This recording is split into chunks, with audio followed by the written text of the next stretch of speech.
Hey everyone, and welcome to another video. I am Simply G, and today I'm going to be showing off all of my pickups for the last half of May. There's quite a bit to get through here, not only because of just like my general buying, although I'm saying that I don't have a huge amount of like pre-orders or new stuff, but I also did get my US proxy box, which meant that I got a whole heap of anime thanks to the Black Friday and Christmas sales from Sentai. So there's a lot of Sentai anime here to show off, not just Sentai anime, but there's a lot. Plus, I do also have a figure for the first time in a long time, as well as some other comics, unusual comics, and even a piece of original artwork that I want to show off. So yeah, rather than spend too much time on this intro, I'm going to get straight into it, and I hope you guys enjoy.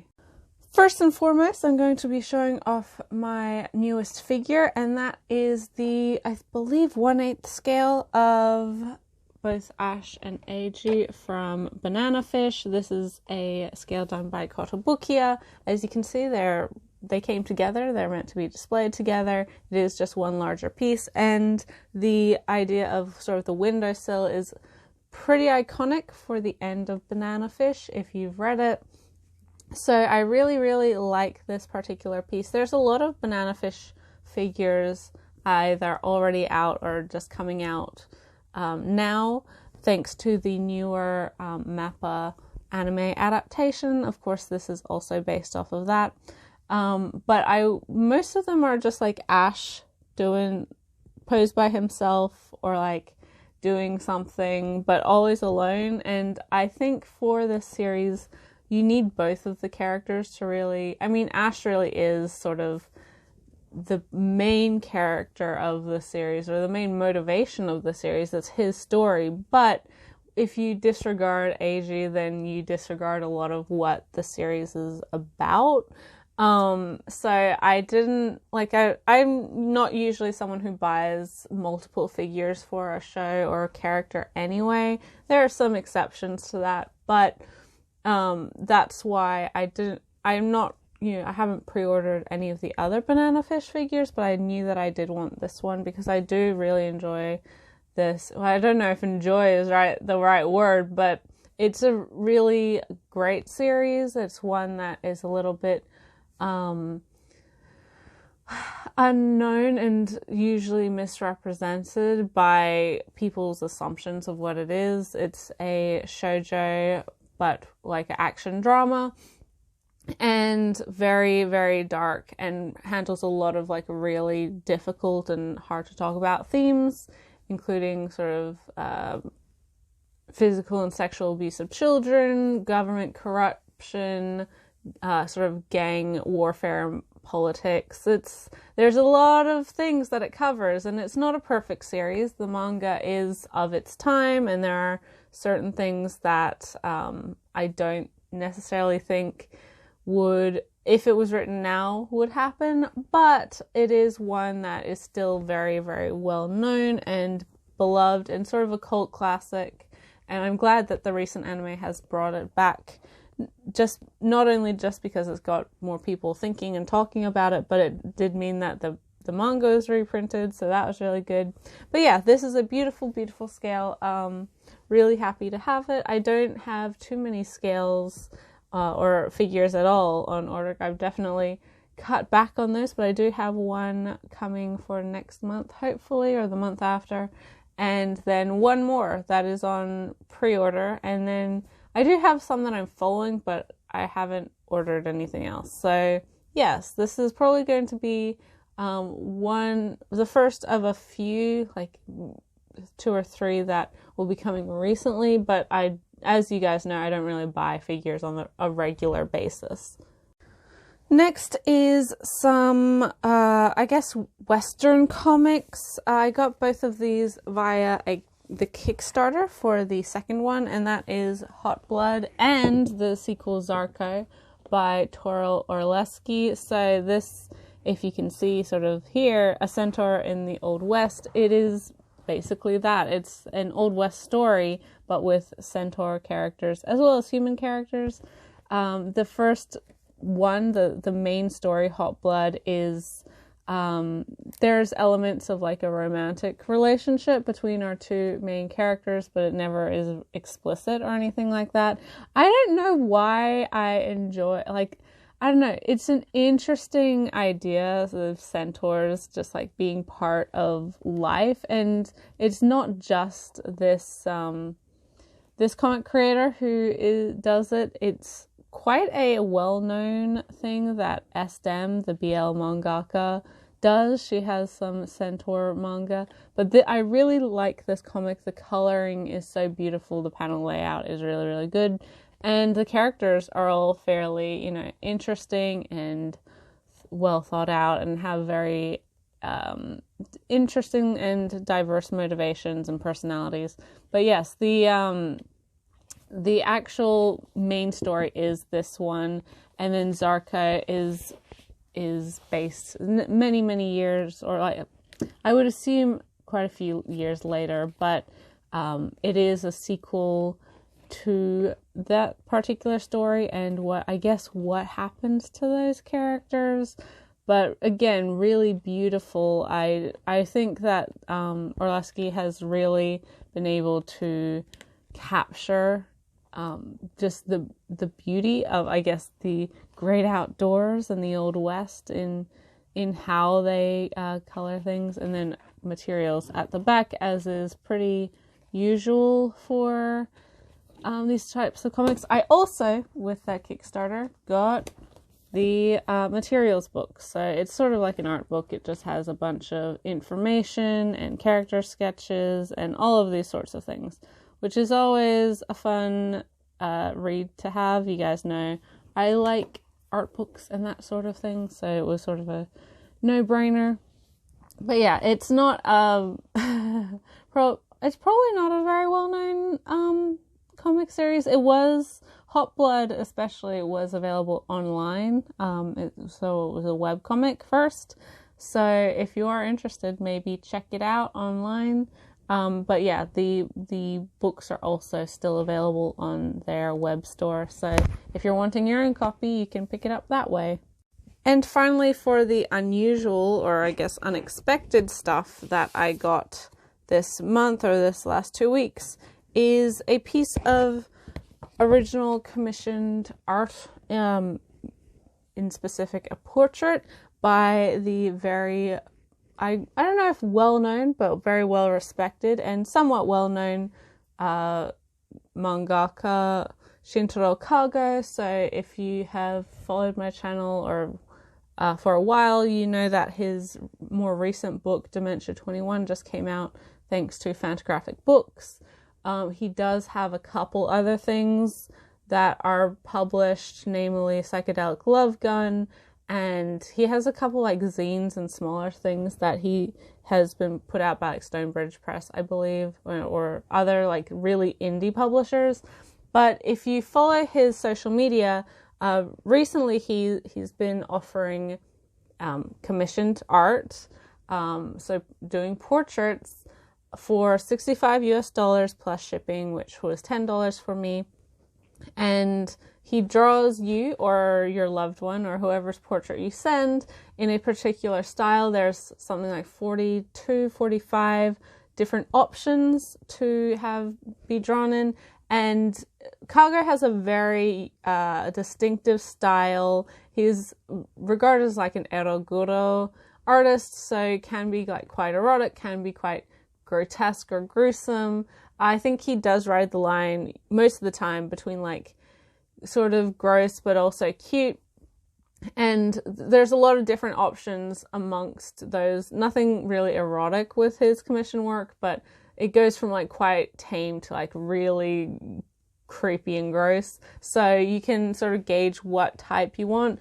I'm going to show my art shortly, but it did also come in this clear file, so as you can see, like very distinct type of art style. The exploding heads, as it were, is very, very iconic of his work, and for some reason cats as well. Like he has a lot of cats in his stuff, and there's a whole range of cat artwork or options you can get for these commissions. So if you're a cat lover, then maybe check it out. But my particular one was an option called Peel Like Fruit.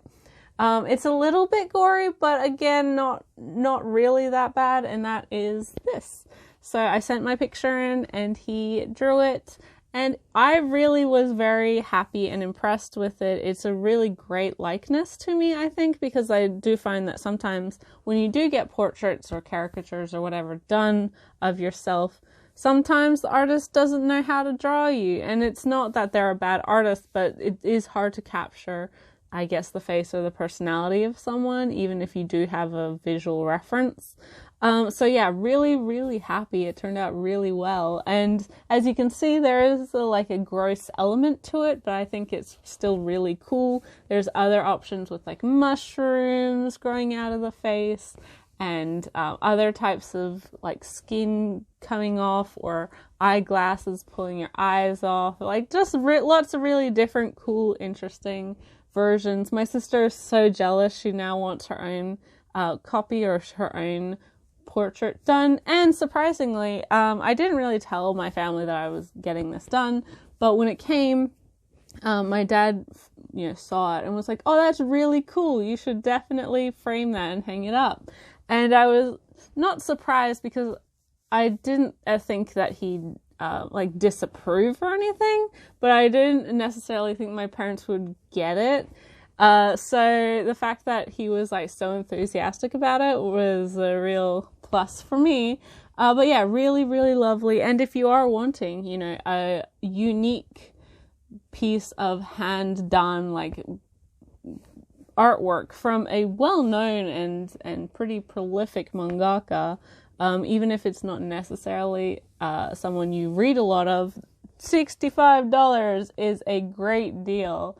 And if you're a fan, it's definitely one that I would recommend. I'm going to put the link in the description below. Yeah, you can peruse at your own leisure. And yeah, really, really happy to have this.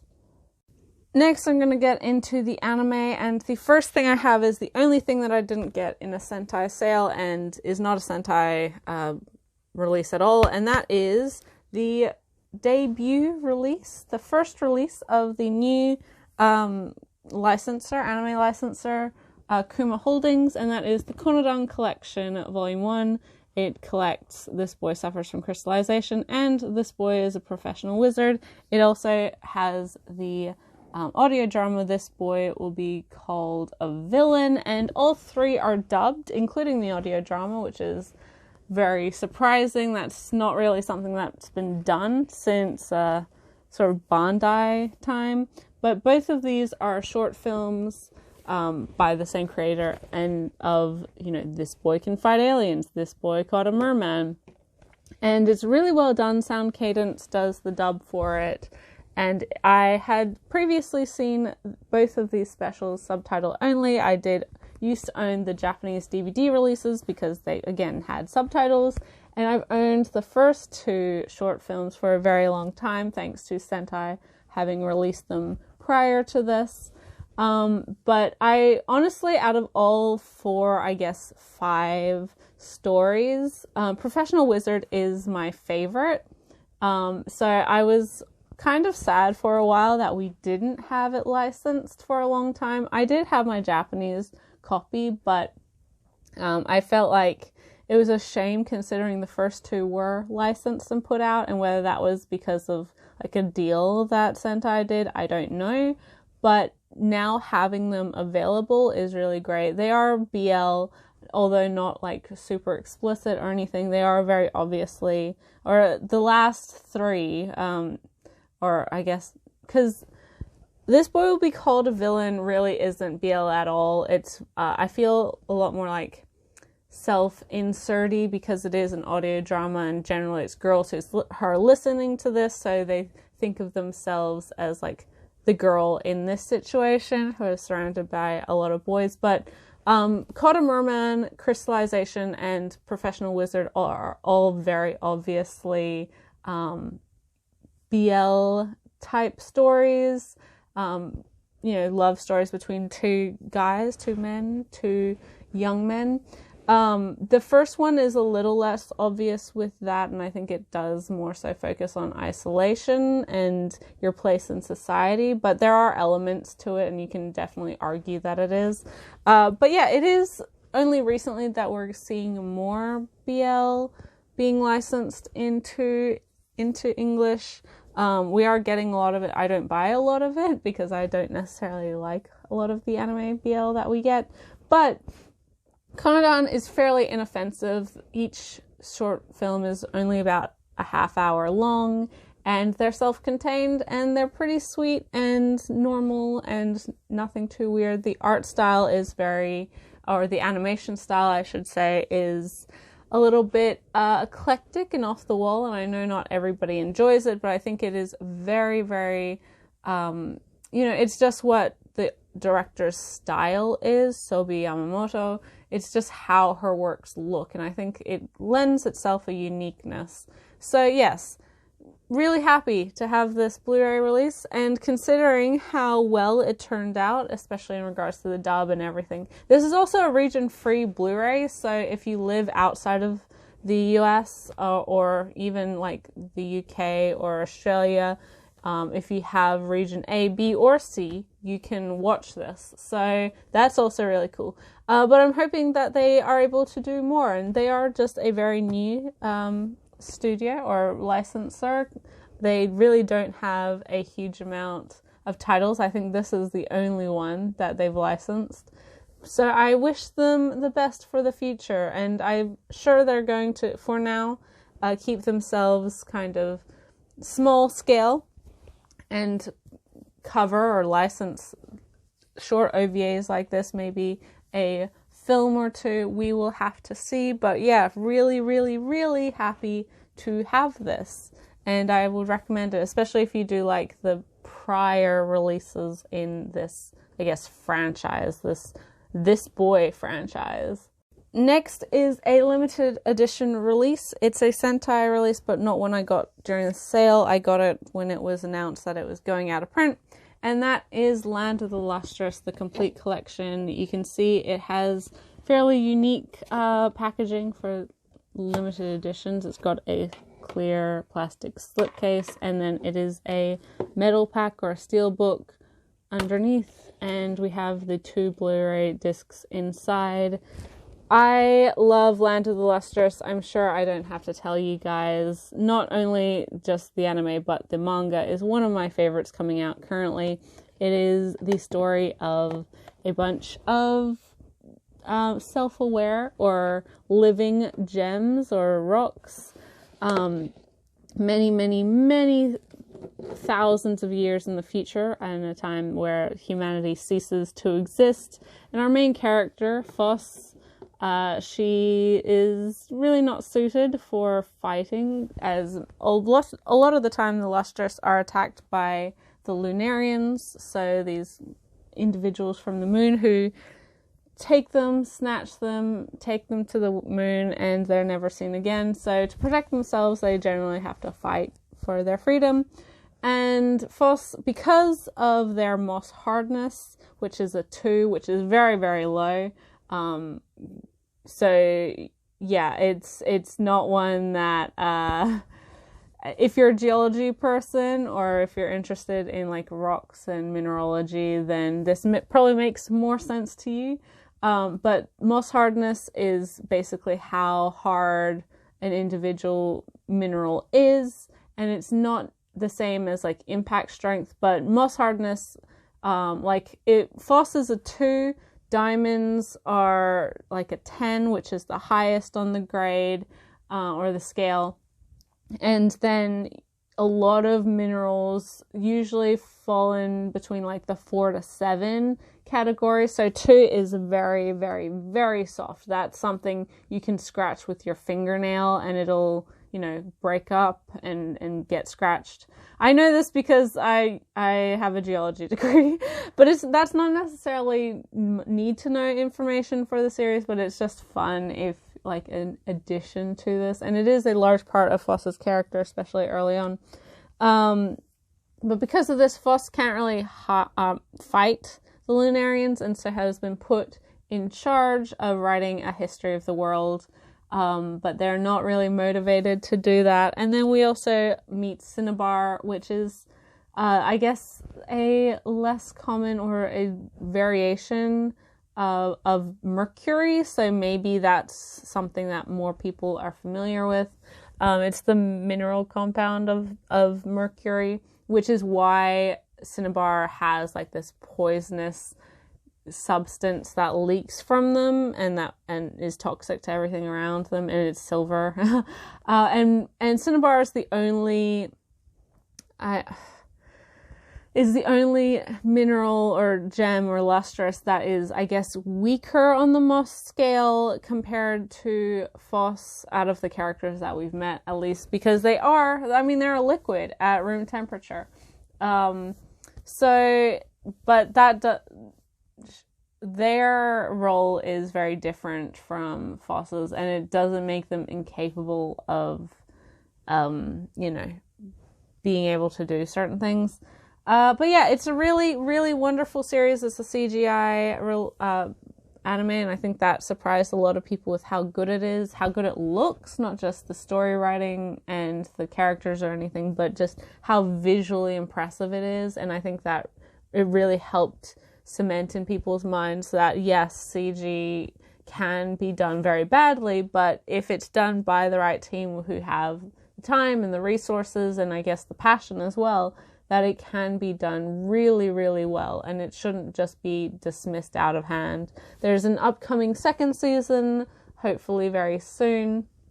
And yeah, the manga is also available. I pick it up on the regular. I'm sure many of you guys know that, but a beautiful series, really wonderful, and I do recommend the anime adaptation. All of everything that I'm going to be talking about, or almost everything that I'm going to be talking about from now on, is probably mostly available streaming via High Dive. So if you haven't watched them yet, you can watch them there. So yes, really, really happy to have this one. And yeah, I don't often buy Sentai limited editions because I don't like large boxes that are full of physical tat, which a lot of them are for Sentai for some reason. So just having this very streamlined, classy looking release, although I don't buy a lot of like steelbook releases, and anime doesn't tend to get a lot of steelbook releases, I'm really happy that this particular series was given a more subdued type of limited edition. The only other like metal pack or steelbook edition for anime that I have is Gankutsuo, the Count of Monte Cristo, which is a UK release, and yeah, that's also really beautiful and really visually interesting series. I don't necessarily think a lot of people enjoy, but it's a phenomenal story. Next is a film that I've wanted to watch for a very long time. I've heard very mixed things about it. A lot of people find it boring, but I've wanted to watch it mainly because it's it's The Life of Boujee Gusuko. This release itself, when I bought it, was like $2-3, so it's not like a huge investment if I don't like it. So I was happy to take the jump into it. But this is based off of a story by Kenji Miyazawa, so the same author of The Night on the Galactic Railroad, which is a classic. It's not only like a must read, I think, to understand a lot of Japanese media. They mention it a lot and it's referenced a lot in all sorts of anime and manga. I'm sure you've come across it but not even realized it. The film as well from the 80s is just like, it's a staple for Japanese. And that film, the characters in it are drawn in this anthropomorphic cat style, which is why I think that style is continued in this film as well. It's kept as these cats, not only because of the previous iteration or the previous adaptation of this author's work in anime, but also just as an homage to that, because it is, as I said, a very well-known, beloved, classic story that any Japanese person is like, yeah, I saw that film, like that's our, everyone knows it, and we've read this short story or the novella. Yeah, so that film is beautiful. This film I have not had the chance to watch yet, but I do look forward to it. I find that sometimes my opinions on things are different from a lot of other people's opinions, because I go into certain things expecting different things, and so yeah.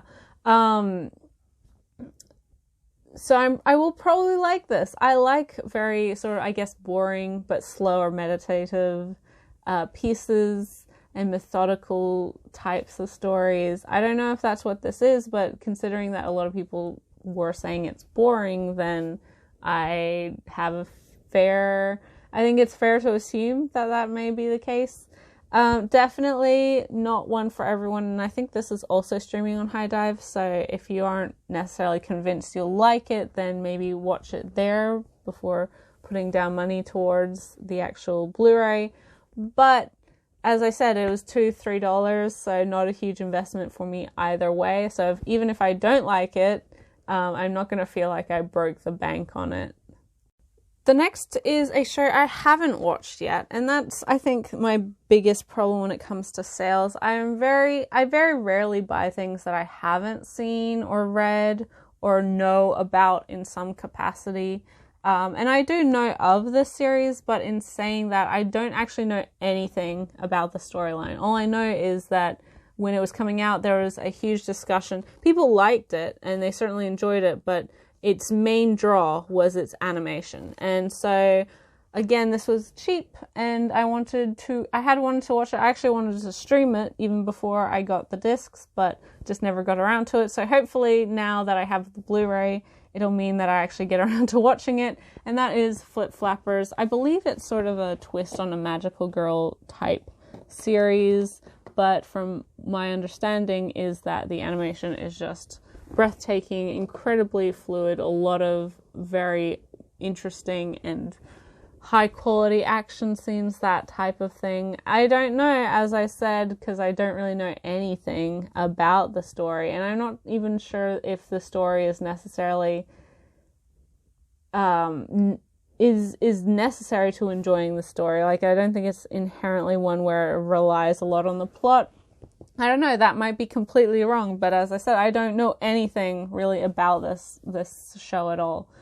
But again, it's one that I wanted to watch for a long time, so hopefully I will watch that sooner rather than later. I don't have like much of a physical backlog for anime or anything, so for the ones that I haven't seen yet, I probably will watch sooner, especially because my winter break is coming up. I have exams first, but after that I have about a month to 6 weeks off, so it does give me the time to actually sit down and watch some anime on the days that I'm not working, so that'll be good. Next is a series that I adore, and many others do as well, and I used to own a previous release of this, but I rebought it, not because there's a new dub, although there is a new dub, but mainly because the first season was limited or like put into one case versus spread over two, so I liked the consistency more. And then because the second season was just released all at once, but the first season initially was released in two sets, and I don't know, consistency was just important for me on this one. This one also did have a limited edition, like Flipfloppers. I didn't mention that, but Flipfloppers also had a limited edition. This series also had a limited edition, but neither of them are ones that I wanted to buy because, again, they're not, I don't not like that they're DVD size, and I also think they're too big for what they are. But that is Haikyuu, season 1 and season 2. This is a series that really doesn't need any introduction, but if you somehow don't know about this show, it is a weekly Shonen Jump sports series about volleyball. I always want to say like hockey or something because of the H. It's not about hockey, it's about volleyball. And it's about our main character, Hinata, who is short, especially in, comparatively to most volleyball players, but he has dreams of becoming the ace of his high school, volleyball team. He goes to a particular school because when he was much younger, he saw a televised competition, and that school had a short player who was the ace of the team. So he wants to be that. It inspired him to the sport, and he absolutely loves it. But during his middle school years, his school didn't have a volleyball team, so he really was the only one playing. His last year, he managed to harass some friends and some first years to join, and so they could actually be in a competition. And at that competition, he runs into a volleyball prodigy amongst the middle school system, Kageyama, who is this boy here. And he is a fearful setter. He is really analytical. He can pass the ball, or set the ball, I guess, to anyone. And he's just, just very, very talented. A lot of just personal investment into volleyball. So he's sort of the opposite of everything that Hinata is. But they recognize each other as rivals after their game because, Hinata with his, makeshift team doesn't get very far at all. That's sort of like automatically disqualified, automatically loses his game. But his passion for it is recognized by Kageyama. And so they declare each other as rivals. But when they get to high school, they actually find out that they're on the same team. And rather than being rivals against each other on opposite teams, which is very often the case in sports, anime, or manga, they now have to work together and put their strengths to good use. And they realize that their strengths are better. They're stronger when they are together. They're sort of very well-suited match. They complement each other very, very well, although their personalities are very different and they don't necessarily get along most of the time. It's a wonderful series. I'm sure most of you guys know. It is one with the anime for me. I feel like even if you know what's going to happen, if you are rewatching it, you do still get caught up in the excitement and the atmosphere and all of that. It's just really well done, really well paced and engaging. So one that I highly recommend, even if you're not a sports fan or sports anime or manga fan, even if you're not even like a Shonen Jump type fan either. It's one that I think it has something for everyone, and the characters are all really likable, and watching them play each other, amongst other teams, all of the other teams are really likable. There's just so much to enjoy about Haikyuu, and I look forward to the third season coming to disc, hopefully sooner rather than later. Next is another show that I haven't seen yet, and this one I've been wanting to watch for literal years. Initially I was put off by the name of it, as was I think most people prior to it actually coming out. But once it started streaming, it became more obvious as to why it was called the things it was, and it wasn't actually as bad as what people expected it to be. In fact, it was a very good show. I've heard nothing but good things about this series, and from people who have similar tastes to mine, or we rate things similarly, or have the same problems with things usually, and that is the Pet Girl of Sakura. So this is about a boy who is kicked out of his housing, his lodging, after he keeps adopting stray cats, and he's put into a new, lodge house with a bunch of other young teens, people from his school, but all of them are very eccentric and weird, and they're very talented. They have accomplishments in various things, whether that be art or writing or as novelists or whatever. They're very accomplished individuals, but at the same time, that doesn't mean they're necessarily accepted by society, and it doesn't mean they're normal or anything like that.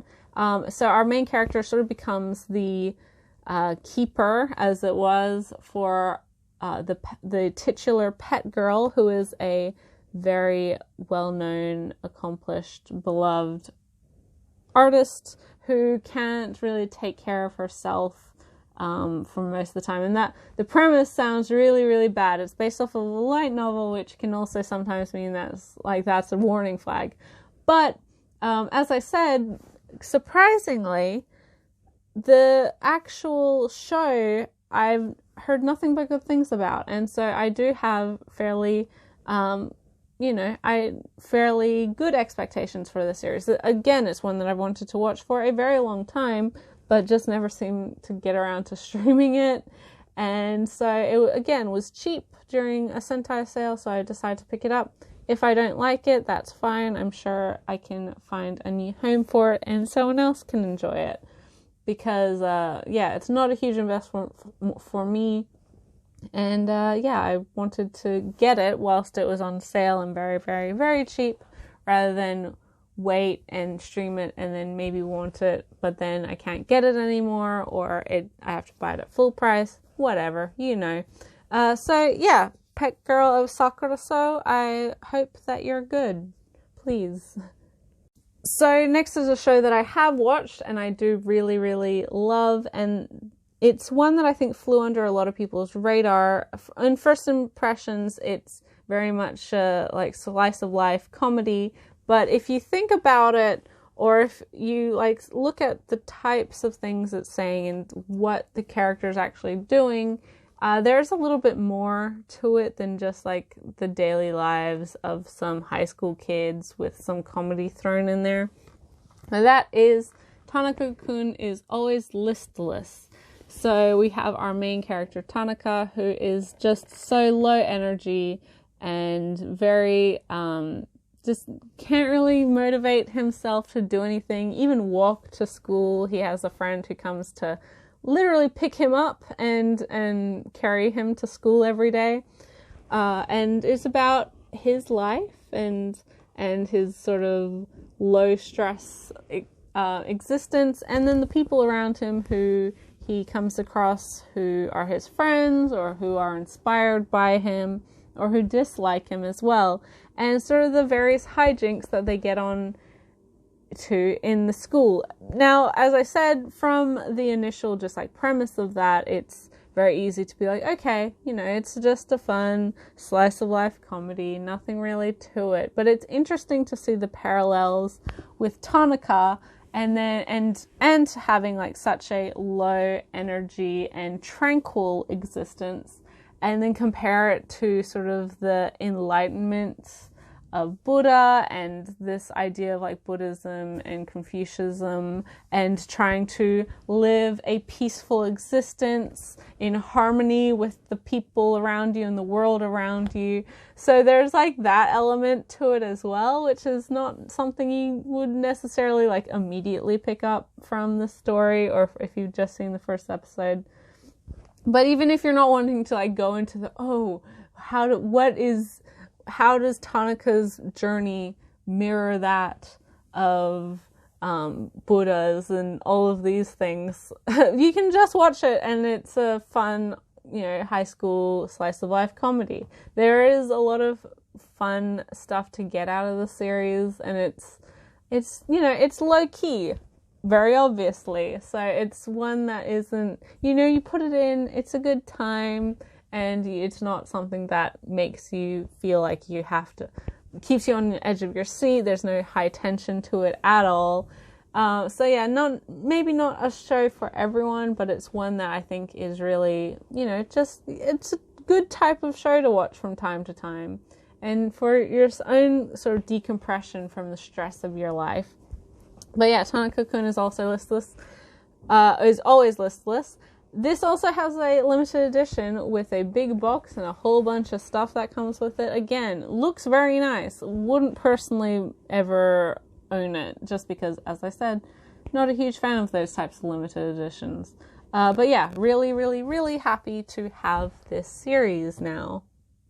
Okay, next is another 2 seasons from a particular franchise that, oh man, this series isn't one that I'm ever going to claim is good or has much value for people outside of a particular demographic and probably myself. And that is Uta no Prince Sama, season 3 and 4. We have APRI R, and I think it is Revolutions, and then LS, which is like, I don't remember. It doesn't matter. Who cares? This series is such a guilty pleasure for me. Not so much that I feel guilty watching it, but it's definitely not high art. This is the most pandery, otome, just wish fulfillment. And for fans of soooo, male, especially Japanese voice actors, this show is bread and butter. The main character, aside from Haruka, I think her name is, the main girl, she's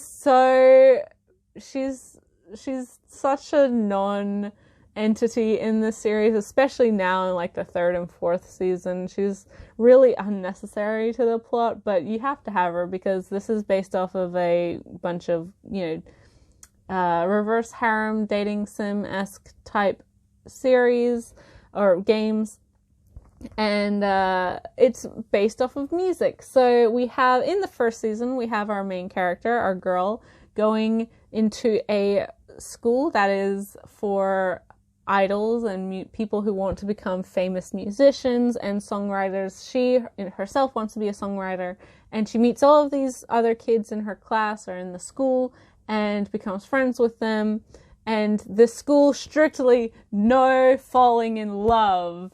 I don't know why, but that's the rules. But of course, because our main character is very talented and the songs she writes are just so full of heart and soul, everybody can't just help but to love her and want to be her friend. So in the 1st season, she meets 5 boys, and then with a sudden 6th boy jumping in at the very end.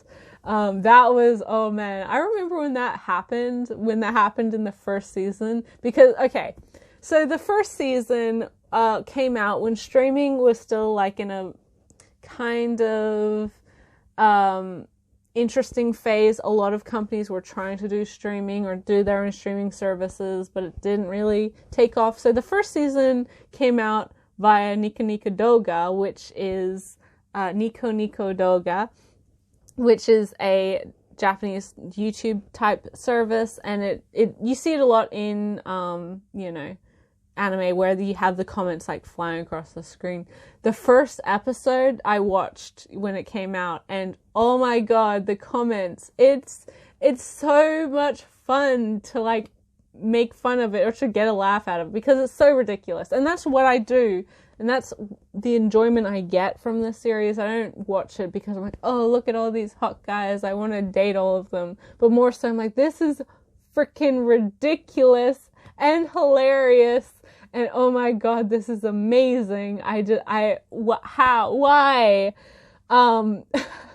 So for me, like, regardless of my mood, I could be in the worst mood if I put this in, especially like the 2nd season.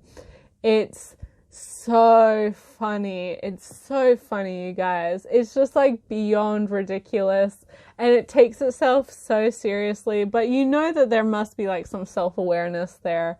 Oh my god, it's a great time. I highly recommend it if you enjoy that type of thing.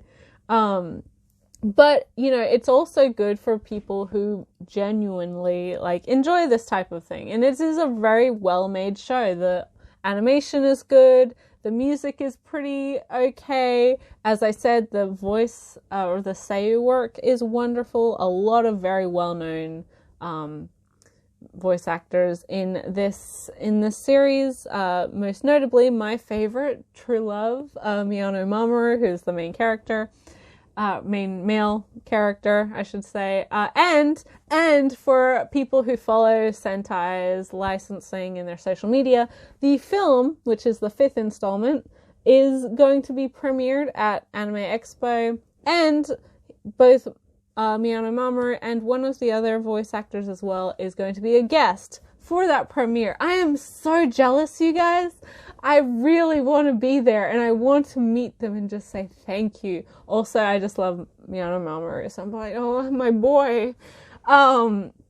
Anyway, that's neither here nor there, but this series is just every season it ramps up the craziness. If you thought the end of the twist ending of the first season was crazy, because really it's pretty standard stuff in the first season. It's like, oh, here's a boy and here's a song he sings about you and this is how you changed his life and blah blah blah. And then at the end they make, you know, an idol unit, so they have a boy band, but then surprise twist, the cat who is in the whole thing, and a lot of people are like, oh, it's the spirit of her grandmother, because she constantly writes letters to her grandmother, and you feel like, oh, she's died, so the cat is emblematic of her grandmother.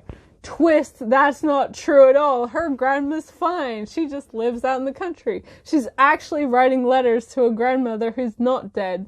But the cat, who's been hanging around the whole time, is actually a hot boy from a parallel universe or something. The muses. He's looking for his music muse, and so now he's like, oh, hey, I was a cat this whole time, but now I'm here. Oh god, that was, if nothing else, that made the whole first season worth it.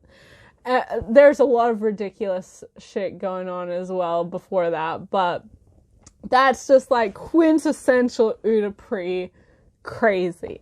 Second season, oh my god, even better. We have 2 competing companies.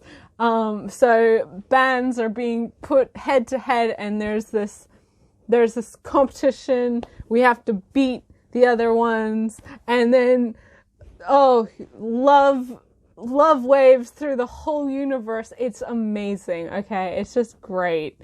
And then the third season, the second season kind of introduces this other boy band. The third season really, introduces them properly. They're called, what are they called? Quartet Night. So we have Starish, who is our main group. We have Quartet Night, who's like their senpai from their same company / school. And then in the end of the third season, the entirety of the fourth season, we have a third boy band from a rival company. They're definitely like the rivals we have to beat them, and they're called Heavens. They have like 7 members. I don't know anyone's name. I know Starish's names and maybe some of the Quartet Night. I don't know anyone's name. There's so many boys. Too many boys to follow. And that's like another element. Like, how can you possibly think having this many boys is okay? Like, it's crazy to try and keep track of. But as I said, I honestly love this series so much. Not for maybe the reasons that are intended from the original motivations of the games, but I do think the anime has some awareness that this is some crazy, like, wacky stuff going on, and they just ramp up the ridiculousness, and I can only appreciate them for that. They have dance number, like, it's an idol anime, so it's got the endings. Songs are usually like really catchy and they have a dance to it. Man, yeah, this is not one that I'm like, oh yeah, you have to watch it. It's, one of my favorites. Definitely recommend. 10 out of 10 in a serious manner, but it is all of those things if you're wanting a good laugh, or if you just are like, if you just like hot boys, if you like otome style series, then yes, this is really like pretty solid story. It's got great music, great animation, and a bunch of different characters. Any type of boy you want, we got it. But if you're like me and you don't I'm really not a fan of these types of series at all, generally. But this is just such a fun time, and just so fun and ridiculous and over the top. How can you not like it? I don't know. So yeah, APRI is probably like in reality like a 2 out of 10 for most people, especially like if you're a guy, it's really not made for you.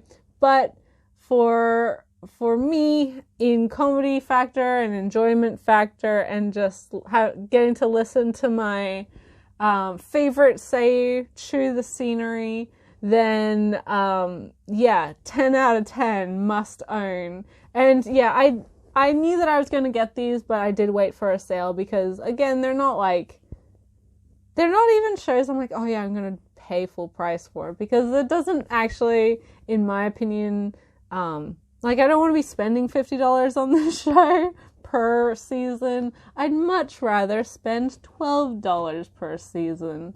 And I think that's just a smart thing to do anyway. But I've talked 11 minutes about this, so I'm going to move on. I'm not even done with anime yet, so this is going to be a long video. I'm sorry, guys. But APRI, great series.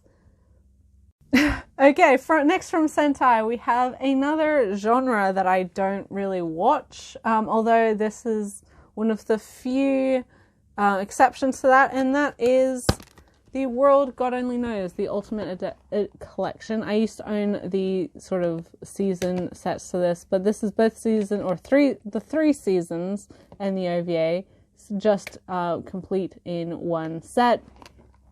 This is a story about a gamer, the self-proclaimed, like, god of, what is it? God of conquest. So his whole thing is he's played like every single dating sim that's ever been released, and because of his talents in capturing hearts, he is like put into contract by a Shinigami to help her exorcise ghosts or I guess spirits who have escaped from hell, and who have taken residence in the hearts of people, and all of them generally young teenage girls, which is fine because he's also a teenage boy, but it means that he is having to put his skills from the gaming world into like real life, and it's quite cleverly done, and honestly, like, it is pretty like just goofy rom-com harem-y type of thing. But because of this process, after he's captured the heart of a girl, so after they've fallen in love with him and the spirit has, you know, been extracted from her heart, the ghost who was haunting her or possessing her, she gets a hard reset. She doesn't remember anything, and it sort of becomes life is just normal as we knew it. But then you realize it's really interesting how it's done, because it's not really hinted at in the first season, but the second season you see it more and more, that even though the girls are getting reset, the Kenma, our main character, he doesn't get that. So he's constantly like having to build relationships with people, friendships, romantic, whatever, and all at once them forgetting about it, and he having to pretend like he doesn't know them or that they don't have a relationship, and that's like really hard. And it's amazing that the series, for like such a goofy premise, does actually have a lot of seriousness to it, and I can respect it for that. And from my understanding of the manga, like the later half of it is completely different. Like it becomes much more like battle-y sort of tournament type stuff, because it completely changes the setting. I don't know what goes on, but the first 2 seasons are very like not episodic, but each girl has like 2 or 3 episodes and then reset, and then you kind of do it all again. So it's sort of a harem type premise, but overall, like, none of these girls are like fighting over this guy's affection or anything. They're not even aware of it. And then also, later on in the series, not only do you see his sort of mental turmoil about this and the impact it has on him and the people he's with, but also these girls sort of start feeling like they're forgetting about things and they don't understand like why or how. They feel like they should be friends with this guy, but they aren't because they'd never really interacted before. There's a lot going on. And then the third season in the OVAs introduce like this other aspect to it, but I feel like the second season is the best stopping point for this franchise. I think it ties it up pretty neatly and in a satisfying way. The third and season in the OVAs are like additional, and it does like branch into some of the later part of the story, but we're not getting any more of this anime. So the actual studio who made it is gone. Manglobe doesn't exist anymore. They're bankrupt. So, and I think this show is like partially why, because after the first season, the subsequent seasons weren't as profitable, and which is a shame because the second season is, as I said, by far the best part of that. And the third and the OVAs didn't really drum up the interest that I think they were banking on. So it's a shame, but the show itself is very good. And if you like harems, or if you like sort of falling in love type of stories, but not really harem stories, I would really recommend this. It's very, very good. It's a little bit more like Amigami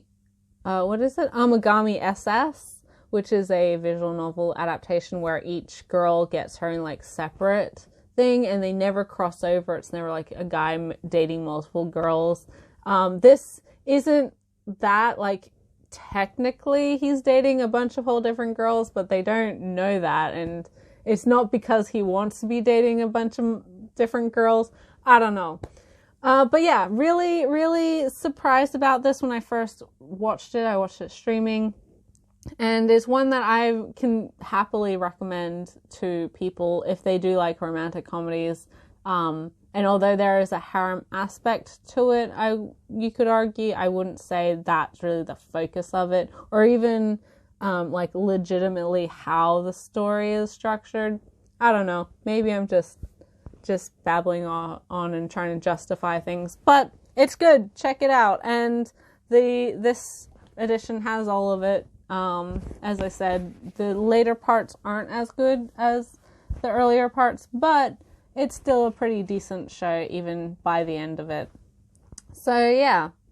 Finished with the Blu-rays. I have a couple DVDs to show off here. I don't really tend to buy DVDs, especially from Sentai, because they are phasing out their DVD titles. But these were very cheap. I don't think they're going to be getting a Blu-ray re-release at all, or especially not anytime soon. And they were literal, like, less than $5. This first one I'm going to show off was like $1. So it's like, I'll get it. Again, it's not a huge investment if I don't like it. But the first is Clannad, the motion picture. This is the film adaptation of the visual novel of the same name. This is done by Toei Animation, and it came out before the Kyoto Animation, the KyoAni show. So it's just a different take on the same story. I would assume the Nagisa route of Clannad. I have not seen this film yet, so I don't really have any actual opinions on it yet, but it's one that I have wanted to watch for a very long time. Clannad was one of the first shows I was ever aware of, and in my anime youth, it wasn't one of the first shows I watched, but it was one that had come out fairly recently, so there was a lot of like online buzz about it. There was a lot of people talking about it, claiming it was the saddest thing they've ever seen. And my friend told me that there was a movie, and it was like, oh, okay, as well, like just a different version of it that had come out a couple years prior. And I wanted to watch both of them. I saw the series. I saw the Kyoto Animation version. Very good. I am not always a huge fan of key works. I find them a little melodramatic and overwrought and all those sorts of things. But it is very good for what it is. Not really my type of thing, and I wouldn't say it's the saddest thing I've ever seen in my entire life. But I just never got around to watching the film, so now I have the film. It was like $1. I'm happy to have it, and again, if I don't like it, then that's not really a problem for me. And finally, for all of the anime, there's a lot, I told you. I actually had to change the case for this because the original was in a stack pack, which is a terrible thing. I hated when Sentai was doing this, and thankfully they don't really do it anymore. But this is Allison and Lilia, the Ultimate Collection. This is a 26 episode series. It's on 5 discs. And this is a anime adaptation of a light novel series by the same author as Kino's Journey, one of my favorite series, especially light novels and especially of its age. This is, I would say maybe like a similar type of story, but it's about 2 generations of female pilots and their co-pilots. The first one being Allison and her co-pilot, and then later is her daughter Lilia and her co-pilot, and sort of the awe and the freedom and their experiences as pilots and wanting to fly and just the majesty and magic of it. It's one that I've wanted to watch for a long time. When it was first licensed by Sentai, I thought about picking up the half-season sets for a long time because it's broken up into like Allison's series and then Lilia's series. But I just never got around to it, as I said. And now, because with this more recent sale, Sentai is trying to get rid of their DVDs. This isn't a show that I have high hopes for coming on Blu-ray, and it was like $6, $7, $8. I don't know exactly how much. So it's like, well, I'll get it now. I don't want to regret it and not have it. Again, if I don't like it, not a huge loss for me. But yeah, I hope that I will like it because I do have such a love for this author's other works. And I really like the idea of pilots and aviation and all of that as well. It has a lot of elements that I enjoy, so I expect that I will enjoy this. So yes.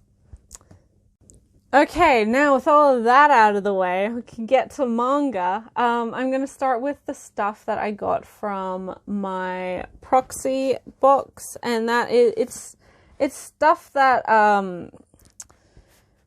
I don't really buy manga through my proxy because it's just easier. Like, manga's heavy and that the proxy ships by weight, and I can get cheaper options just shipped to me directly.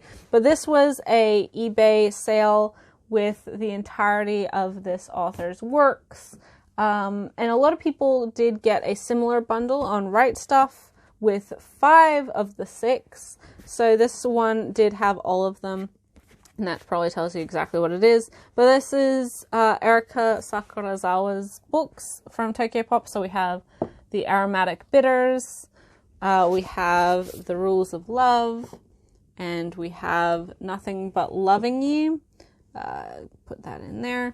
And all of these are josei works. I think they were sort of forgotten about for a long time, just because josei, up until very recently, was not a very profitable demographic, and definitely not a huge amount of it that was coming out, and the types that were coming out in the early and mid 2000s were not necessarily of the highest quality or representative of the entire demographic. It was usually like very mature or like office lady smut type of stuff. Sakurazawa's work, although it does have a mature theming to it, it is more adult. It's not just like, oh, here's women, here's fan service for women, or like romance novel type stuff for everything. It is actually examining relationships. Anyway, I've got 3 more books. Between the Sheets, Angel, and so all of these 5 that I've showed off already are the ones that people who bought the bundle, I believe, also have. And then I also have Angel's Nest. So I have the complete edition, everything that Tokyo Pop put out of her work. Yeah, really, really happy to have these. I must commend old Tokyo Pop for trying to break into josei and trying to bring artists like Sakurazawa to the West. She has more recently, I think, gotten had people more aware of her works and respecting her works, but at the time I think it was still a little bit too early for this type of manga to have made an impact like josei is now doing. And I know that a lot more people are trying to read josei work. So if you are and you want to read Sakurazawa, I'm pretty sure that this bundle is still on Right Stuff. Not this bundle in particular, but the Sakurazawa bundle, I believe, is still on Right Stuff. Yeah, really, really happy to have these. I don't buy every single josei that is licensed in the West, mainly, as you guys know, because I am very particular in what I have in my physical collection. A lot of them I do buy digitally. Some are only available digitally, which is a shame, but some, sort of understandable. But it's nice to see more and more for this demographic coming to the West and being diversified with genres.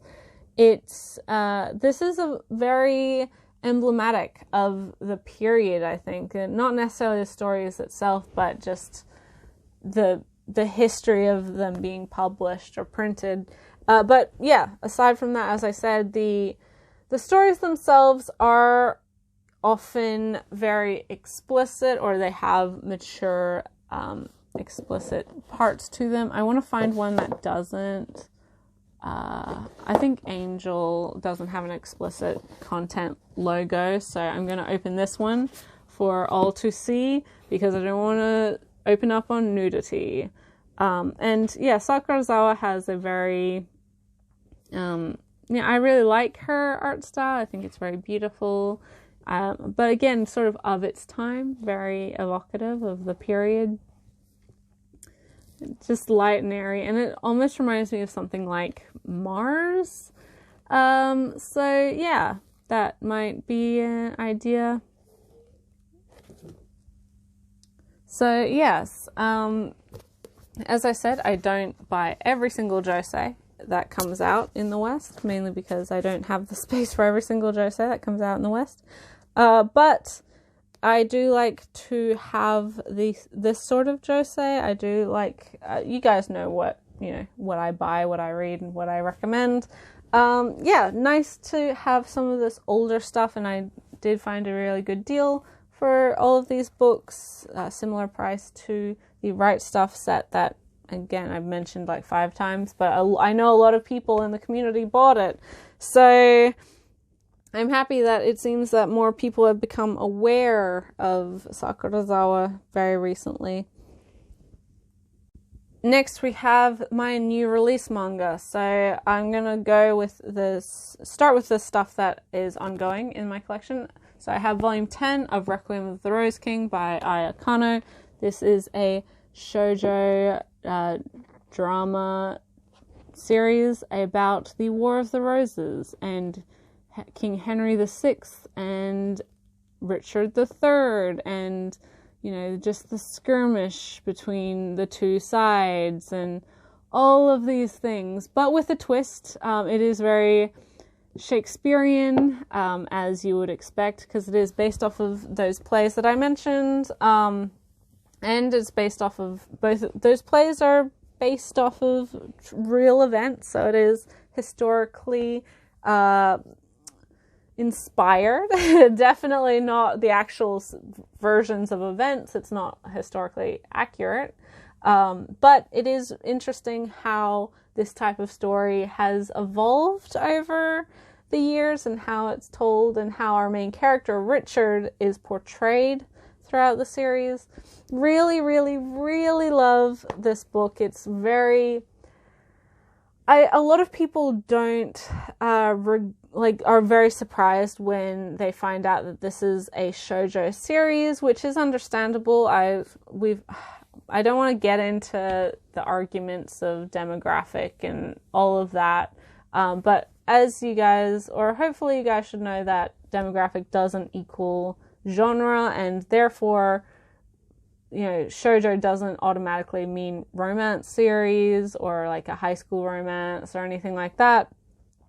But so the fact that this is like a political drama with, you know, a lot of action and a lot of scheming and a lot of tragic events and yeah, high drama to it does surprise people who aren't familiar with shoujo. But to me, that's like very classic shoujo. Historical setting, high drama, tragedy. That is the quintessential shoujo of the 70s and 80s and 90s. It's just more of the same, but that's not what people think now with the current generation of shoujo titles that we see licensed or are made en masse. So it is a little bit, nowadays it's a little bit, you know, of a black sheep amongst what is more typical. But yeah, really, really, really wonderful. Since I first started, I think I only started it once, volume 4 had come out. Don't quote me on that. So I haven't been following it from the very, very beginning, but I have been following it for a good while now. And it's one that I hope more people give a shot, especially if you are wanting to try a shoujo, but you're not really familiar with, or not really comfortable with a lot of the high school romance, like fall in love type stories. It's very, very good. And it's interesting, I've mentioned this as well, that this is under just like the Viz imprint. It's not under Shoujo Beat or anything else, because I think Viz knows to market it not as a, because again, I don't want to get into this argument. I've had too much stress over this last week. But it's not marketed as a shoujo because it does have a broader appeal, and I think it's a very not calculated move, but it's a very purposeful thing done by Viz, and I think it's the better for it because it does mean that more people will try the series. It doesn't have the stigma of the shoujo label. But yeah, wonderful series. Definitely pick it up, especially if you like, you know, high drama, historical fiction-esque type stuff. Next is volume 4 of My Boy by Hitomi Takano. This volume and the end of the last volume changed some stuff. It mixed it up a little bit, and it progressed the story in a way that I wasn't expecting. And so this volume is sort of the aftermath of that from the last volume. I posted this on Twitter. Look how beautiful that is. It's just absolutely inspiring. And it's very evocative of like Yuki Kamitani's work. They really do a lot of like spreads that are very visually involved, and that's not necessarily what that is, but I don't know, it just reminds me of their work. Anyway, My Boy, this is a series I get a lot of questions about, mainly because there is potential for this to go in a way that isn't something that most people want to read, i.e. the bunny drop ending. I cannot not guarantee anything. I'm not the artist. I'm not the creator. I don't know what the future is for this story. But as of right now, as of volume 4, which was the most recent volume when the series was licensed, it's the volume that it was on when it won various awards in Japan. That isn't how I feel the story is progressing. I think that because people have been burnt before in regards to this type of thing, bunny drop is sort of the quintessential answer and example of that. People are wary, and I think it's okay to be wary about the potential between a romance between a child and an adult. It's there, and it unfortunately does pop up from time to time in Japanese media, more so than I'd say other media. So yeah, totally valid if you're hesitant about this series. But I will say that my perception of this series, especially currently, is it's of two very lonely individuals at two very different points in their life, but who don't have the support of friends, family, anything else, finding support in each other. And because of that, because of their odd relationship, and because of how they're sort of the singular people who care about each other, it does have the potential to be misconstrued and misinterpreted. And we've seen in the story already how people have reacted to this. It's not seen as like, oh, this is a totally fine thing for you to be hanging out with a 12-year-old. And people do have this like, oh, like, why are you hanging out with a 12-year-old? That's not right. When we know the motivations isn't like, oh, she thinks this 12-year-old is so hot. She wants to be dating this 12-year-old. But it is like, it's definitely something that friendship between people who are vastly different ages, 18 years difference in this particular case, is not seen as normal. And the protagonist, well, our protagonist, the 30-year-old, she's well aware of this. She knows what the perception is. And she's very, I think, very aware that she doesn't want to be giving off the wrong vibe or making his parent, his father, worry about, oh, why is this adult hanging out with my child? Yeah, so I would say as of now, there's no real, I can't see it turning into a bunny drop situation. I will say with this volume, we do have the possibility or the idea that our male protagonist does have, or could have romantic feelings towards his friend, this woman, but I don't see that necessarily being reciprocated. And I think it's more so on from his view, again, attaching to someone, really the only person who reached out to him, who was kind to him, who gave him more to enjoy in life than his parents or his family or his school friends did. She gave him hope when he really didn't have any, and vice versa. He gave her something to look forward to in amidst all of the terrible things that were going on in her life, her breakup, doing badly at her work, and just like the constant bullying in the workplace. So they found solace in each other.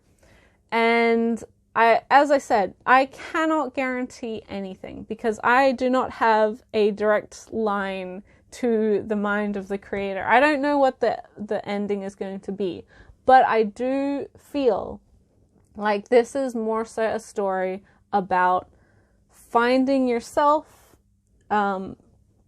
where to draw the line in relying on other people and maybe codependence, and trying to struggle through like your place in the world and what you mean to the people who care about you or should care about you, and also breaking like cycles of abuse and breaking down why there is problems in the workforce for women or for children who have absent parents, who aren't invested in their lives. There's more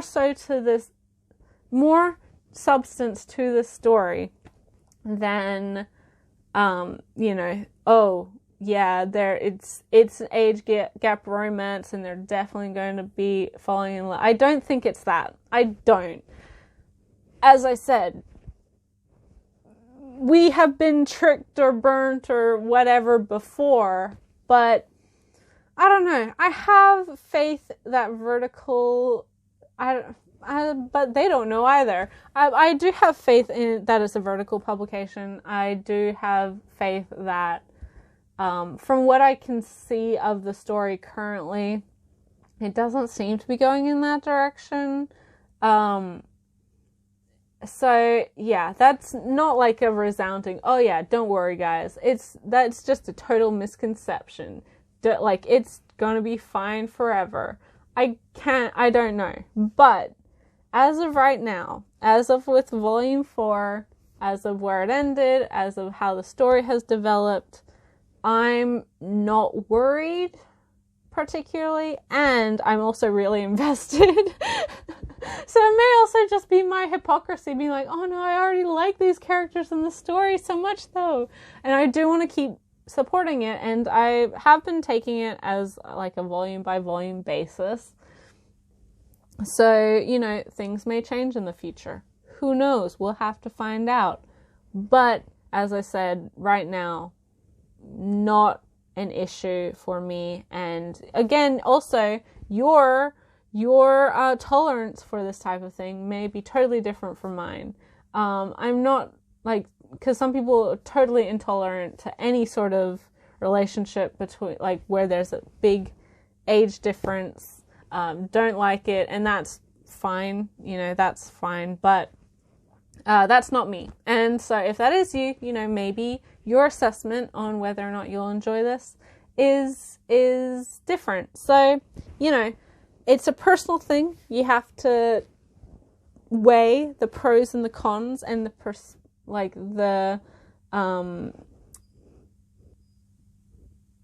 possible cons for the future. You have to weigh them up and see if it's right for you. But so far, from what I can tell and from what the people I know who are reading it, it's not an issue for them, and I'm happy it's not an issue because it is one that is very beautiful, and I do think people should read. Last for the ongoing stuff is the most recent volume of Mitsuru Kubo's work again.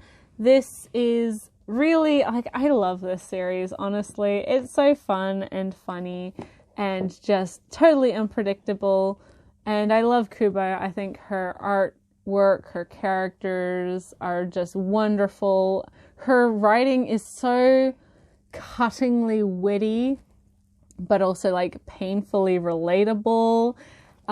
We have a character who has been sent 3 years in the past to relive his high school life and given a second chance, and now it's up to him how he wants to live. And he's not the only crazy character in this story, and he joins the Oendan, the cheer squad, the male cheer squad, and because during the original timeline they broke up very soon after after he started high school, and he always had this what if scenario, what if I'd joined, what if it hadn't broken up, and so that's his initial goal, to stop them from breaking up. But now he's sort of been caught up in a whole bunch of different things with other clubs, with other students. The perception that people have of him is very different from the original timeline, and it's real. You can never tell which direction this story is going to go. Right now, we have our Oendan and those characters who are helping the drama club put on a stage play for the festival. And that's like, there's a lot of motivations for that, and a lot of different reasons why characters are helping the singular member of the drama club. Yeah, interesting series. And with volume 8, we are now 2/3 of the way through. Only 4 more volumes to go, and I'm going to be sad when it ends. I know I am, but then I'm going to reread it again and be like, oh my god, oh. There's so much to like in this series. And as I said before with Kubo, that I think she's sort of the perfect example of a very talented, very accomplished comics person, comics writer, comics artist, because you can be a good artist or you can be a good writer, but it doesn't suit the comic format very well. And sometimes, you know, sometimes you still get published in that, and there's a lot of examples of that, in my opinion. But I think that her style of character, her style of expressiveness, of how she lays out panels of everything, is something that can only be done in a comic format like this. And the style of it, her personal touch, is also seen in Yuri on Ice, which is probably what a lot of people know her from. She is the character designer and co-writer for that series. And you can see her trademark characters and character action and expressiveness in that series. So yeah, if you like that, check out her manga. Moteki is a harder sell. It's definitely not a series for everyone. It's quite unlikable, but purposefully unlikable, in my opinion. Whereas, again, it does have unlikable characters, or sort of loser characters, but in a way that you understand. And she also doesn't let them get away with being a loser. She's like, just because people don't like you doesn't mean you can be a dick about it. It's probably your fault. You're like, nothing's my fault. It probably is your fault. Get over it, guy. So yeah, there's a lot to like, and I think there's a lot of realism to those character portrayals. So I think a lot of people get upset when they see themselves in particular characters. I don't know. That's just me thinking about it, trying to understand or to gain some perspective. But yeah, fantastic series. Pick it up. I have said that since Volume 1, and it continues to surprise me at how good it is. Now we have some debut series. We have 3 debuts this month. And so the first 4 debuts, if you count Maidens in Your Savage Season that I showed off last video. But we have Volume 1 of Snow White with the Red Hair. This is a Viz release written by Sorata Akidoki. And this is part of their shoujo beat line. It's a shoujo manga about set in a like low fantasy kingdoms style setting. And we have our main character, Shiroyuki, or Snow White, who has vibrant red hair like an apple. And so she is instructed by the prince of her kingdom to marry him because she is such an oddity with her red hair. But she's like, nope, not gonna do that. I am my own person. I'm a free woman. I can do whatever I want. She is a herbalist, so her whole thing is she wants to be, help people, be a doctor, to, herbalist, like a pharmacist. So she runs away. She rejects his proposal, is like, screw you, guy, runs away in fear for her life. She cuts her hair and is wandering around the forest when she meets another prince from a neighboring kingdom who is way more chill. He's very lovely, and he hears about, what she's gone through, and so he offers her sanctuary. He offers her a home in his own kingdom, actually within the castle, because they hit it off pretty well. It is a romance story, so their relationship is prevalent, but it's not necessarily the focus. But he also through offering her a place in his home, offers her the opportunity to actually be properly trained as a herbalist and to do even more work that she's passionate about that she didn't have the opportunity to back before. So not only is it the love story, but it's also, you know, Shiroyuki following her dreams and doing, you know, her passions and achieving things that she wasn't able to, and to take opportunities. And, you know, that obviously the relationship she has with Zen is a lot more, who is the prince, I should mention, is a lot more mutually respectful and even, and all of these things. It's a really, really great series. I have already read, or not read, I've already watched the anime. I've shown it off before. Wonderful series, 2 seasons by Bones. Funimation has released it in the US. Other companies have released it elsewhere. Beautiful, beautiful series, and really, I think it's one, again, that people would enjoy if they gave it a shot. It's a shoujo that has a bit of a broader appeal. But, you know, whatever. It is longer, though, so I know they're like 20 or 21 volumes in Japan currently. It's ongoing, so plenty to read from this point on. Yeah, really happy. It was a surprise license for Viz, and when they announced it, it was definitely one that people were surprised because they thought they'd missed the boat with it because, you know, the anime had been out for a while at that point, so it's like, well, if there's no buzz from the anime, then they're not going to license the manga. But they did! Thank you, Viz. You exceeded my expectations, and you surprised us all, and from what I've seen, a lot of people are picking it up, so I hope that continues. The second debut to show off in this video is a 7 Seas release, and that is Blank Canvas, My So-Called Artist Journey. I'm going to adjust this so you can actually see it. By Akiko Higashimura.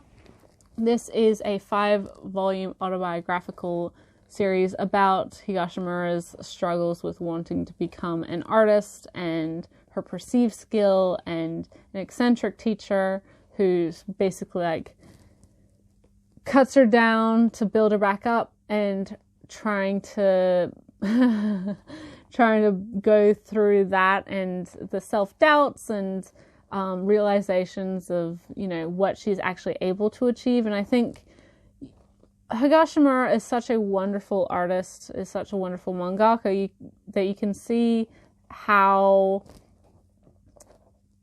beneficial that process probably was for her. I think this is essential reading for people who are creatives, who are artists, or even writers, people who go through this process of wanting to create something. And I think it'll be very relatable for many of them. It's not something that you see covered a lot in manga. Really, the very few manga about making manga are very self-congratulatory or very, like, self-deprecating. It's either one of those two things, and not all of them, but I feel like having a more self-aware and somewhat self-deprecating, but also motivating work like this is more valuable than those ones. I think it gives a better idea to people who are in similar situations or just starting out, who are beginners. Like, this is what is required, and it's hard work.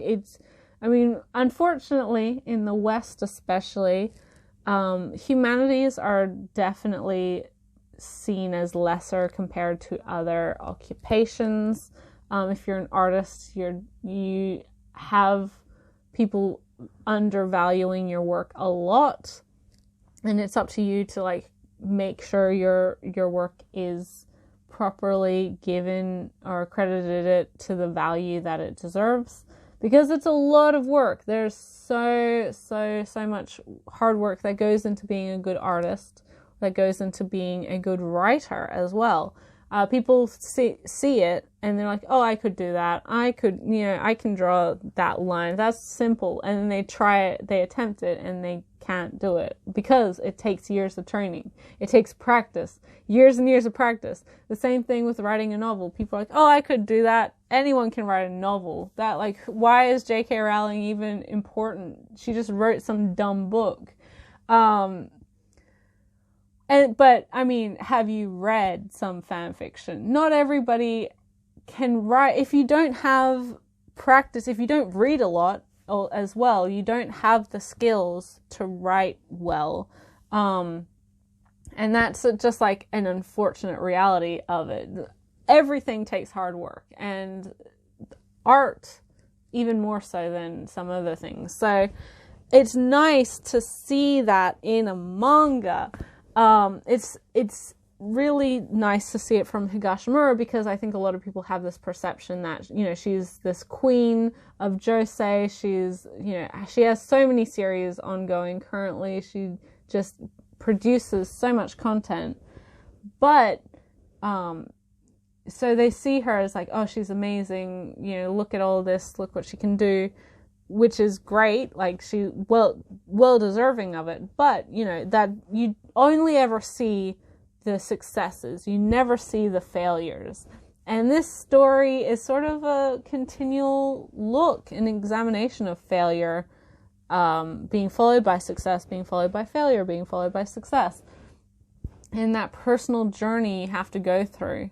But yeah, really, really, really wonderful. As I said, it's only 5 volumes. It's a must read if you are a Higashimura fan. It's a must read if you're an artist of any type, writer, illustrator, whatever, animator, whatever you want.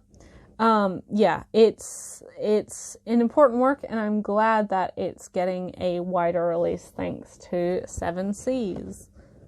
And finally, for manga and for this video, man, it has been a long one. I'm sorry, guys. But finally is a debut from Dark Horse, which is not a company I buy from very often. But this is Eminon, Memories of Eminon, Volume 1, written by Shinji Kajio and art by Kenji Tsuruta. This is, it says Volume 1, but the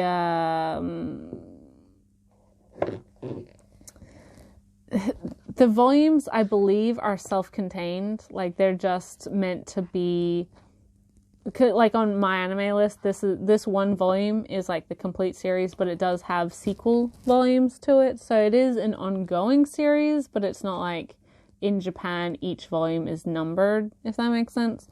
But this is a beautiful, beautiful meditative science fiction story. Very unusual.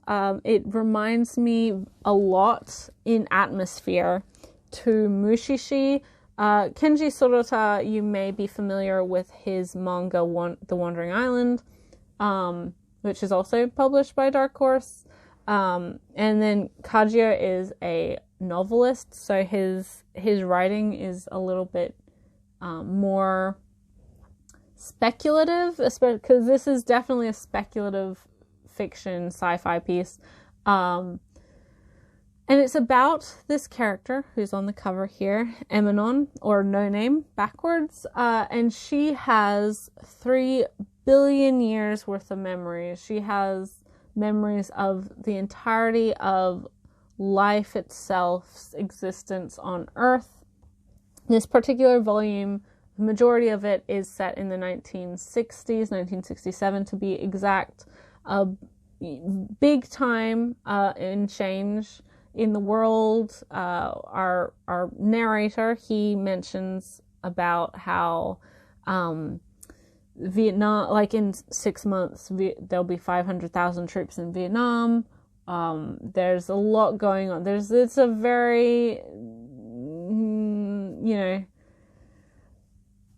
tumultuous time in history, but he's on a ferry or on a boat, and he meets this mysterious girl who sort of attaches herself to him to avoid the various drunken older men who are also on board.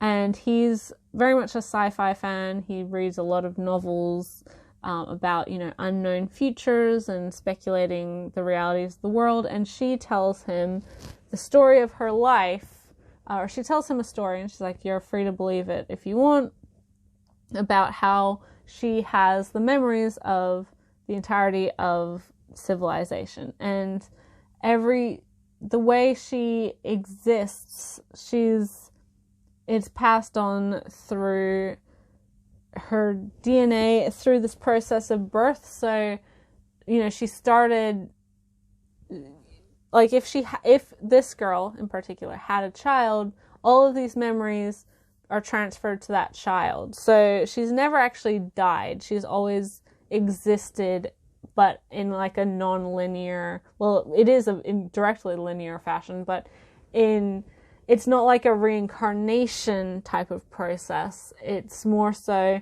passing on this DNA or this trait genetically.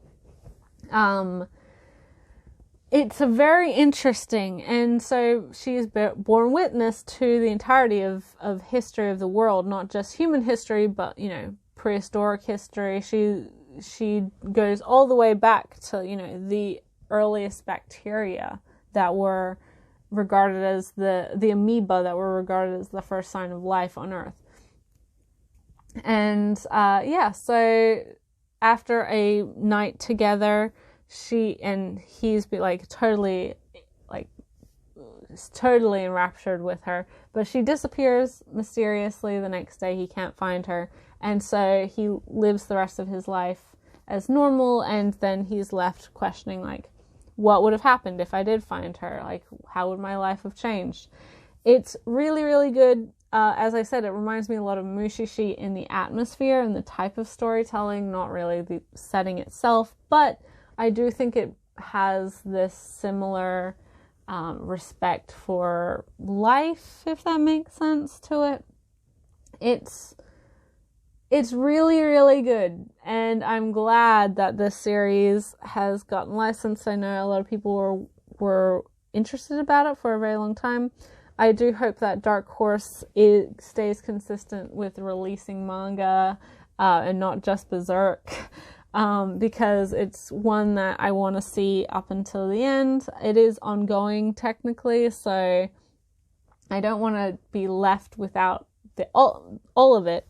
But I do think it's probably in a better position compared to like Mob Psycho 100, because each volume is sort of self-contained. So like the last volume will have like a somewhat conclusion to it, and just from the type of story it is, it's not really a series that can have a conclusion, because it is like this speculative thing of a never-ending being. But, you know, I just don't want them to drop it halfway through like they do so often. And I hope you guys pick it up, because it is one that I think a lot of people would enjoy, especially if you like Mushishi or Wandering Island as well. And I think a lot of people are picking it up, or at least curious about it, because of its connection to Wandering Island. But yeah, it is. I find them different types of series. So, you know, that's your call. But yeah, really, really good. Really happy to have it. And I was very impressed. So that is everything that I got for this last half of May. And I haven't really had, next pickups video is not going to be anywhere near this level of stuff. I know I say that like every video, but anime, like you guys know, I don't buy a huge amount of anime, and the only times that I do have like larger hauls like this is when I do get my US proxy. But in saying that, like if I didn't have my US proxy stuff, I'd honestly only have 6 manga to show off, plus the comic and my figure, and the Clannad collection, this one here. So a lot of it was like beefed up because of that box. But yeah, lots of really good stuff. Some stuff I've been waiting on for ages. obviously, because they were from Christmas sales. But yeah, lots of interesting mix of stuff. I hope some of it was interesting for you to listen to. I know this video is super duper long. I also know that I have been very quiet for... I meant to get my Q&A video out last week for my 2,500 subscriber special. Just thank you video where I answered your questions. I filmed it. I actually had to film it like 3 different times. And there's nothing it's going to be long. There's so many really great questions. You guys sent in some really interesting things and I'm really happy to answer them, but I'm doing a couple little different things with it. I also have more editing to do. And currently if you follow my social media, maybe this is more obvious, but I'm currently at the end of semester, so I'm in the midst of 5 million assignments are due. I have exams in 2 weeks. My life is just, I don't have time to sit down and spend like an entire day editing, because that is legitimately like what it will take to get that video finished. It'll be out soon, I promise, but it'll take a little while for me to just get through it.